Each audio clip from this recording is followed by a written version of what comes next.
రాజు చెప్పండి, ప్రెసెంట్ పోలీసులు హాస్పిటల్ దగ్గరకు వచ్చినట్టుగా విజువల్స్ లో కనిపిస్తోంది. అసలు అక్కడ సిచ్యువేషన్ ఏంటి, అప్డేట్స్ ఏంటి రాజు? అతన్ని అతని భార్యని అతనితో పాటు అతను సహకరించినటువంటి వాళ్ళని కూడా ప్రస్తుతం అయితే పోలీసులు అరెస్ట్ చేసి తీసుకెళ్తున్నటువంటిది అయితే మనము విజువల్లో చూడొచ్చు. ఎందుకంటే ఈ కేసుకు సంబంధించి అభినవ్ దర్శన్ పూర్తిగా తను ఒక డ్రామా అయితే ప్లే చేశాడు. ఆ డ్రామా ప్లే చేసినటువంటి నేపథ్యంలో తనైతే ప్రస్తుతం అరెస్ట్ చేసినటువంటిది అయితే ఉంది. ఇక్కడి నుంచి చింతపల్లి తీసుకెళ్ళడానికి పోలీసులు అయితే సిద్ధమైనటువంటిది అయితే మనం చూడొచ్చు. అట్లా అంటే అభినవ్ దర్శన్ కూడా ముఖ్యంగా చూస్తే అభినవ్ దర్శన్ తను కొన్ని మాటలు అయితే చెప్పారు. నేను అసలు ఎక్కడ ఏ విధంగా కూడా నేను దీనికి సంబంధించి అంటే నేను దాడి చేయించుకోలేదు, నా మీదే దాడి చేశారని చెప్పినటువంటి పరిస్థితి అయితే కనిపిస్తుంది. కానీ ఇప్పుడు చూస్తే ప్రస్తుతం దీనికి సంబంధించి పోలీసులు చూస్తున్నాం కదా, మొత్తం అందరూ అటు చింతపల్లి ప్రాంతానికి సంబంధించి ఇందులో కూడా తనతో పాటు ఉన్నటువంటి కొంతమంది సిబ్బందిని కూడా ప్రస్తుతం అయితే అదుపులోకి తీసుకున్నటువంటి పరిస్థితి అయితే కనిపిస్తుంది. ఈ జీప్ లో కూడా అభినవ్ దర్శన్కి సంబంధించినటువంటి కొంతమంది ఎవరైతే సన్నిహితులు ఉన్నారో, అతనికి సిబ్బందిగా ఉన్నటువంటి వాళ్ళు ఉన్నారో, ప్రస్తుతం వాళ్ళను కూడా అదుపులోకి తీసుకుని అయితే ప్రస్తుతం పోలీసులు అయితే తీసుకెళ్తున్నటువంటి విజువల్స్ కూడా మనం చూడొచ్చు. సో పోలీసులు చేస్తున్నటువంటి దీనికి సంబంధించి ముఖ్యంగా చూస్తే ఇక్కడ లోకల్ గా ఉన్నటువంటి పోలీసులు హెల్ప్ అయితే ప్రస్తుతం తీసుకున్నటువంటి పరిస్థితి అయితే కనిపిస్తుంది. వైద్యం నిమిత్తం అయితే ప్రస్తుతం ఇక్కడికి వచ్చామని చెప్తున్నా కూడా కొన్ని నిజాలు నిర్ధారించుకున్న తర్వాత ప్రస్తుతం అయితే పోలీసులు అయితే అదుపులోకి తీసుకుని వెళ్తున్నటువంటిది అయితే మనం చూడొచ్చు. ఇక్కడ నుంచి అభినవ్ దర్శన్ ని ప్రస్తుతం విశాఖ పోలీసులు, అదేవిధంగా అల్లూరు జిల్లా పోలీసులు ఇక్కడి నుంచి అతన్ని తీసుకుని విచారణకైతే తీసుకెళ్లే అవకాశం అయితే కనిపిస్తుంది. మనం పోలీస్ జీపులు కూడా చూడొచ్చు. ముఖ్యంగా చూస్తే అంటే ఇదొక డ్రామాగా క్రియేట్ చేసినటువంటిది అయితే స్పష్టంగా కనిపిస్తుంది. మనం చూస్తున్నాం కదా, జేడీఎస్ హాస్పిటల్ కి సంబంధించి హాస్పిటల్లోనే ఈ రోజు ఉదయం నుంచి ఈ అభినవ్ దర్శన్ ఇక్కడే ట్రీట్మెంట్ అయితే తీసుకున్నటువంటిది అయితే ఉంది. ట్రీట్మెంట్ తీసుకున్నటువంటి నేపథ్యంలో ప్రస్తుతం ఇదంతా ఒక డ్రామా క్రియేట్ అయిందని తెలిసిన తర్వాత ప్రస్తుతం అభినవ్ దర్శన్ కి సంబంధించి పోలీసులు అదుపులోకి తీసుకుని అటు చింతపల్లికి అయితే తీసుకెళ్తున్నారు. రేపు మొత్తం ఈ కేసుకు సంబంధించి రాత్రి ఇన్వెస్టిగేషన్ తర్వాత రేపు ఖచ్చితంగా మీడియాకి వివరాలు అందించే అవకాశం అయితే ఉంది. అభినవ్ దర్శన్ ని అదుపులోకి తీసుకున్నటువంటి నేపథ్యంలో నిన్నటి నుంచి అభినవ్ దర్శన్ ఆడుతున్నదంతా ఒక డ్రామా గాను, ఇదొక ఫేక్ గాను క్రియేట్ అయినటువంటి పరిస్థితి అయితే ఉంది. ఈ నేపథ్యంలోనే పోలీసులు అతను అదుపులోకి తీసుకుని ప్రస్తుతం చింతపల్లి అయితే తరలించినటువంటి పరిస్థితి కనిపిస్తోంది. ఎస్ రాజు, తన భార్యను కూడా అక్కడ తీసుకెళ్లినట్టుగా అర్థమవుతోంది. అండ్ వాంగ్మూలం ఇచ్చిన యువకులని కూడా తీసుకెళ్లారు. సో దీనికి సంబంధించి కేసు ఎన్ని మలుపులు తిరిగే అవకాశం ఉందనుకోవాలి? అండ్ ఎస్పెషలీ పాస్టర్ అభినయ్ పై ఎలాంటి ఛార్జెస్ పోలీసులు పెట్టే అవకాశం ఉందనుకోవాలి రాజు?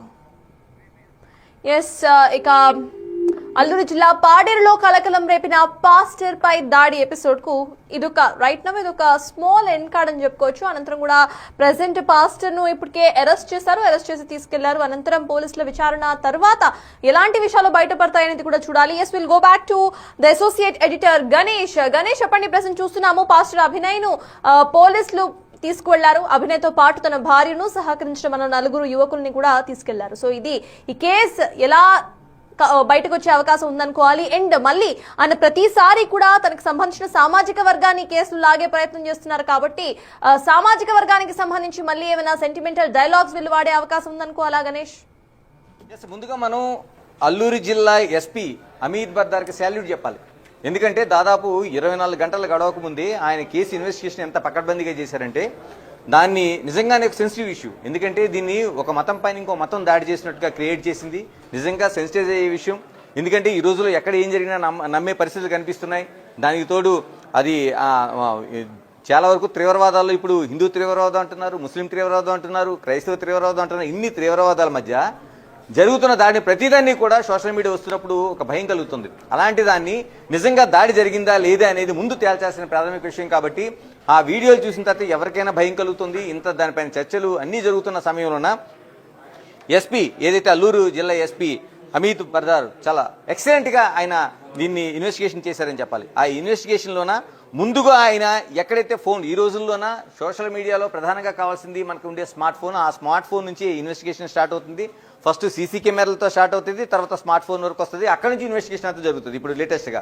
అలాంటిది అటవీ ప్రాంతంలో ఎక్కడైతే ఉందో అటవీ ప్రాంతంలో సీసీ కెమెరాలు ఉండవు కాబట్టి ఇక్కడ వీళ్ళు తీసుకున్న సెల్ ఫోన్ల ఆధారంగా తీసుకుని ఇన్వెస్టిగేషన్ స్టార్ట్ అయింది. అక్కడ నుంచి మొదలైన దాన్ని ఆ ఫోన్ నెంబర్ల ఆధారంగా తీసుకుంటే ఇందులో ఒక నిందితుడి భార్య ఇదైతే అటాక్ చేయించుకోవడానికి పెట్టుకున్న ఒక గ్రూప్ ఏదైతే ఉందో అందులో నిందితుడిగా ఉన్నాడో, అంటే ముందుగా చూస్తే ఆ నిందితుడే, ఎందుకంటే అది అటాక్ చేశాడు, ఫాస్టర్ పైన అభినయ్ పైన దాడి చేశారు కాబట్టి అందులోంచి ముందు స్టార్ట్ చేశారు కాబట్టి అక్కడ నుంచి ఆ భార్యకి సంబంధించిన ఇన్స్టాగ్రామ్ది ఆ సోషల్ మీడియా నిందితుడు ఎవడైతే ఉన్నాడో ఆ భార్య సోషల్ మీడియా అకౌంట్ ని వాళ్ళు క్యాప్చర్ చేయడం ద్వారా ఆ అకౌంట్ లో కీలక ఆధారాలు ఫస్ట్ గా లభ్యమయ్యాయి. ఇందులో వాళ్ళు దాదాపుగా ముందుగా మనం చెప్పుకున్నట్టు 44 సెకండ్ల కీలకమైన ఆధారం దొరికింది. అందులోన ఏ విధంగా అటాక్ చేయాలి, ఎలా వెళ్ళాలి, ఏ రోడ్డు నుంచి ఎటువైపుకి వెళ్ళాలి, వెళ్ళిన తర్వాత ఏం చేయాలి, అంటే ఎవరు దారంటే రాని సందర్భంలోన ఎలా వీడియో తీయాలి, ఏం చేయాలి, ఇలాంటి అంతా ఒక చిన్నదా 44 సెకండ్లో పొసగుచ్చినట్టుగా ఉంది.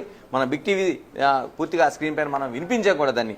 అంటే దీని తర్వాత హత్యాయత్నం జరిగింది. నెంబర్ 1 ఇది ఏదైతే ఉందో కీలక ఆధారం. దీనికంటే ముందుగా ఆ పోలీస్ ఇన్వెస్టిగేషన్ లో జరిగిన దాడిని చూస్తుంటేనే కొంత ఒక డ్రామా అనేది కనిపిస్తుంది. దాన్ని అనుమానిస్తూనే మరోవైపు ఏదైతే జరిగిందో దాడిలోనే గాయాలు, ఆ గాయాలు కూడా అనుమానాస్పదంగా ఉన్నాయి. ఇంత పెద్ద దాడి జరిగితే చిన్న గాయం చేసుకుని కనిపిస్తున్నది, దానికి పెద్దగా స్పృహ కోల్పోయినట్టు ఇవన్నీ చూస్తుంది కూడా కొంత అనుమానాన్ని కలిగించింది. దీన్ని వెళ్ళిన తర్వాత ఇవన్నిటిలోన తర్వాత డాక్టర్స్ రిపోర్టు, అంటే ముందుగానే ఆ ఇన్స్టాగ్రామ్ ఆడియోలు వీడియోలు, అంతకుముందు ఉండే దాడి చేస్తున్న వీడియోలు, తర్వాత డాక్టర్ల రిపోర్టు, ఇలా మొత్తం అంతా చూస్తున్న తర్వాత కుట్ర అనేది బయటపడింది. ఇప్పుడు కొద్దిసేపటి క్రితం మనం బిగ్ టీవీ స్క్రీన్ పైన చూసాం, పోలీసులు అరెస్ట్ చేసి అభినయ్ దర్శన్ని తీసుకెళ్తున్న దృశ్యాలు మనం చూసాం. అంటే 24 గంటలు కానీ నిజంగా పోలీసులు కానీ ఇన్వెస్టిగేషన్లో తేల్చకపోతే నిజంగా ఒక మతానికి సంబంధించింది, మత సామరస్యానికి సంబంధించింది, మతాల మధ్య వైరుధ్యాన్ని తీసుకొచ్చేది ఎంత కుట్ర చేశారంటే దీన్ని అభినయ్ లాంటి ఎక్కడ కూడా క్షమించడానికి వీలేదు. అంటే నిజంగానే కాన్స్టిట్యూషన్లో కావచ్చు, లేకపోతే మనకు ఉండే యాక్టుల్లో కావచ్చు, బిఎన్ఎస్ చట్టం కావచ్చు, మిగతా చట్టాల్లో కావచ్చు,